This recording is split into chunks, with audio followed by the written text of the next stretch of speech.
കുരുവിമുട്ടയും കാക്കകളും.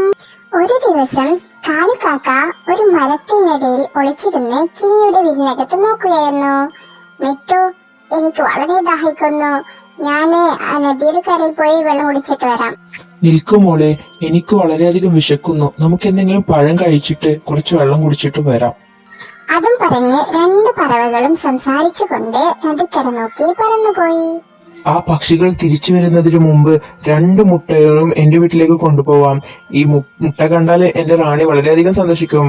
മിട്ടു, ഒരു കാര്യം പറയാനുണ്ട്, ഞാൻ വീടിന്റെ കതകും പൂട്ടാൻ മറന്നു. അയ്യോ, നീ എന്തേ പറയുന്നത്? കുറച്ചു ദിവസം മുമ്പ് ബുൽബുലുവിന്റെ വീട്ടിൽ നിന്ന് ആരോ മുട്ട കട്ടിട്ടുണ്ട്. വാ വാ, നമുക്ക് വേഗം വീട്ടിലേക്ക് പോവാം. അതും പറഞ്ഞ് രണ്ട് പറവകളും തന്റെ വീട് നോക്കി പറന്നുപോയി.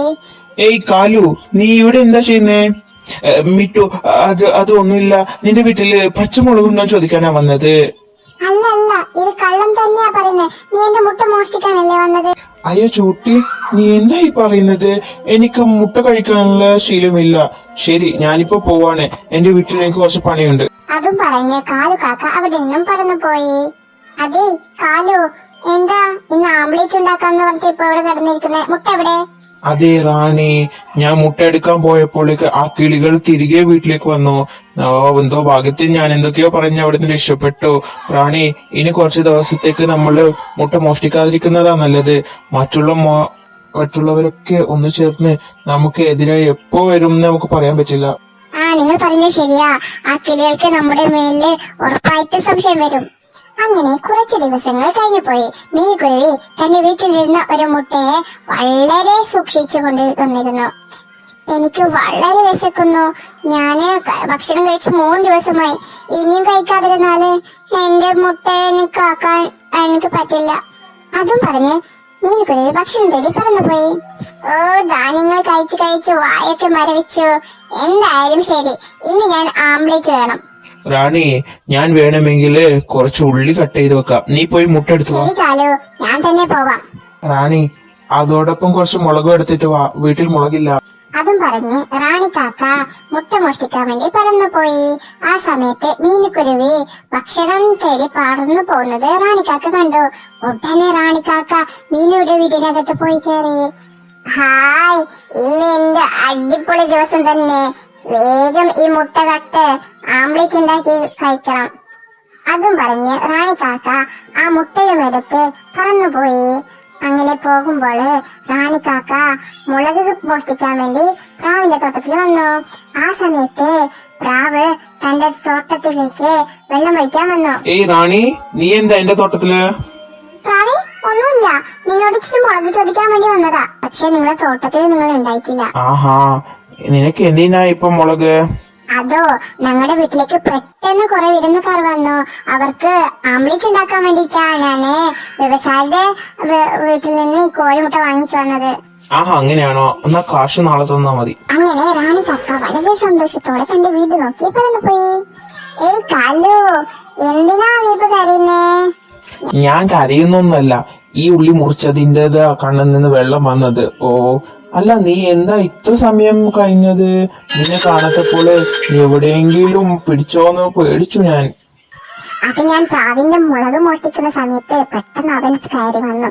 പിന്നെ എന്തൊക്കെയോ പറഞ്ഞ് രക്ഷപ്പെടുന്ന കുറെ സമയം എടുത്തു. ശരി ശരി, നീ വേഗം ഫുഡ് ഉണ്ടാക്ക്. അതും പറഞ്ഞ് റാണി കാക്ക വേഗം അടുപ്പ് കത്തിച്ചു.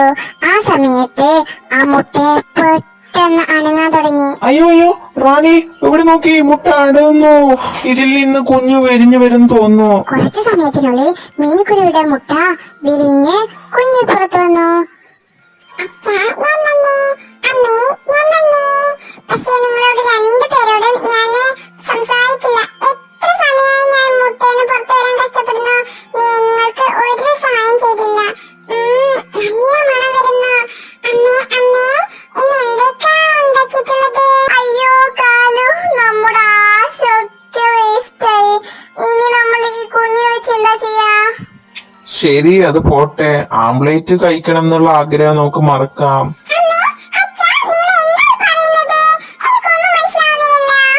അയ്യോ, ഈ കുട്ടി ചത്തിന് ഇതിന്റെ അടുത്ത് സംസാരിച്ച് നമ്മൾ ചത്തുപോകും.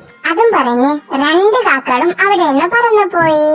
കുറച്ചു സമയം കഴിഞ്ഞപ്പോള് മീനുക്കുരുവി വളരെയധികം ഭക്ഷണം കഴിച്ച് തന്റെ വീട്ടിലേക്ക് തിരിച്ചു വന്നു. വീട്ടിനകത്ത് വന്ന മീനുക്കുരുവി തന്റെ മുട്ടയെ കാണാതെ വളരെയധികം സങ്കടപ്പെട്ടു. അയ്യോ, എന്റെ മുട്ട എവിടെ? അയ്യോ, മുട്ട ആരെങ്കിലും മോഷ്ടിച്ചിട്ടുണ്ടാവുമോ? ദൈവമേ, ഇതെന്താ ചെയ്യുന്നത്? കാലു, നമ്മള് ആരോടും ഒന്നും പറയാതെ ഈ കുഞ്ഞിനെ എന്തെങ്കിലും കാരണം പറഞ്ഞ് മീനുക്കുരുവിക്ക് കൊടുത്തിട്ട് വരാം. റാണി, അപ്പോൾ നമ്മളാണ് ഈ കാട്ടിലെ മുട്ടകളൊക്കെ മോഷ്ടിക്കുന്നതെന്ന് എല്ലാവർക്കും മനസ്സിലാവും. അതിനുശേഷം എല്ലാവരും നമ്മൾ അടിച്ചു കൊല്ലും. രാത്രി സമയമായാല് നമ്മൾ ഈ കുഞ്ഞിക്കുരുവിനെ എവിടെയെങ്കിലും ദൂരെ കൊണ്ടുപോയി വിടാം. ആ കുഞ്ഞിക്കുരുവിന് നമ്മുടെ കാട്ടിക്ക് വരാന് വഴിയൊന്നും അറിയില്ലല്ലോ. ആ സമയം റാണിക്കുരുവി തന്റെ കുഞ്ഞിനെയും തേടി കരഞ്ഞുകൊണ്ട് അവിടെയും ഇവിടെയും പറന്നുപോയി. അങ്ങനെ രാത്രി നേരം വന്നു. റാണിക്കാക്കയും മീനുക്കുരുവിയുടെ കുഞ്ഞിനെ കൊണ്ട് അടുത്ത കാട് നോക്കി പറന്നുപോയി. വളരെ ദൂരം പറന്ന ശേഷം ഒരു മരത്തില് 2 പറപ്പുകളും ഇരുന്നു. ഈ കുഞ്ഞിക്കുരുവി, നീ ഇവിടെ തന്നെ ഇരുന്നോ? അവിടെ ഒരു കടയുണ്ട്, അവിടെ പോയി ഞാൻ മിഠായി വാങ്ങി വരാം. ഓക്കേ? എവിടെ നോക്കിയാലും ഭയങ്കര ഇരുട്ടാ. ഈ ഇരുട്ടില് നിങ്ങൾ പറക്കണ്ട, എവിടെയെങ്കിലും തട്ടും. ഈ കുഞ്ഞിക്കുരുവി, നിനക്ക് മിഠായി കഴിക്കാൻ ആഗ്രഹമില്ലേ? മിഠായി നല്ല ടേസ്റ്റ് ഉണ്ടാവും. വേണ്ടമ്മേ, എനിക്ക് മിഠായിയേക്കാളും നിങ്ങളെ ഇഷ്ടം. ഞാൻ വീട്ടിലിരിക്കുന്ന ഉണക്ക ധാന്യങ്ങൾ കഴിക്കാം. വാ അമ്മേ, നമുക്ക് വീട്ടിലേക്ക് പോകാം. റാണിക്കാക്ക എന്ത് പറഞ്ഞിട്ടും ആ കുഞ്ഞിക്കുരുവി റാണിക്കാക്ക് എവിടെയും പോവാൻ സമ്മതിച്ചില്ല. ആ കുഞ്ഞിക്കുരുവിയുടെ സ്നേഹത്തില് റാണിക്കാക്കയുടെ മനസ്സ് മാറിപ്പോയി. ചിന്നക്കുരുവി, എന്ത് സ്നേഹം എന്നോട്. എന്തായാലും ശരി, ഇതിന്റെ അമ്മയുടെ അടുത്ത് നാളെ ഞാൻ എത്തിക്കാം. അതും പറഞ്ഞ് റാണിക്കാക്ക വീണ്ടും മീനുക്കുരുവിയുടെ കുഞ്ഞിനെയും കൊണ്ട് തന്റെ വീട്ടിലേക്ക് പോയി. അങ്ങനെ പിറ്റേ ദിവസം പുലർന്നു. റാണിക്കാക്ക ആ കുഞ്ഞിക്കുരുവിയെ മീനുക്കുരുവിയുടെ അടുത്ത് കൊണ്ടുപോയി. മീനു, എന്നോട് ക്ഷമിക്കണം. നിന്റെ വീട്ടിലിരുന്ന് മുട്ട മോഷ്ടിച്ചത് ഞാനാ. എന്റെ തെറ്റിപ്പ് എനിക്ക് മനസ്സിലായി. ഇനി ഞാൻ ആരുടെയും മുട്ടയെ ഞാൻ ഒരിക്കലും മോഷ്ടിക്കില്ല. റാണി ചേച്ചി, എന്റെ കുഞ്ഞിനെ എനിക്ക് തിരികെ തന്നതിന് വളരെയധികം നന്ദി. നിങ്ങൾ എന്റെ മുട്ട മോഷ്ടിച്ചതിൽ എനിക്ക് നിങ്ങളോട് ദേഷ്യമില്ല. നിങ്ങൾ എന്റെ അമ്മയല്ലേ? ഇതാണ് എന്റെ അമ്മ.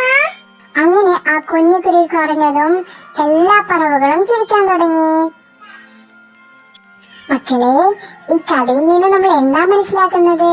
യഥാർത്ഥ സ്നേഹത്തിന് മുമ്പില് എത്ര കല്ലായ ഹൃദയവും അലിഞ്ഞിടും.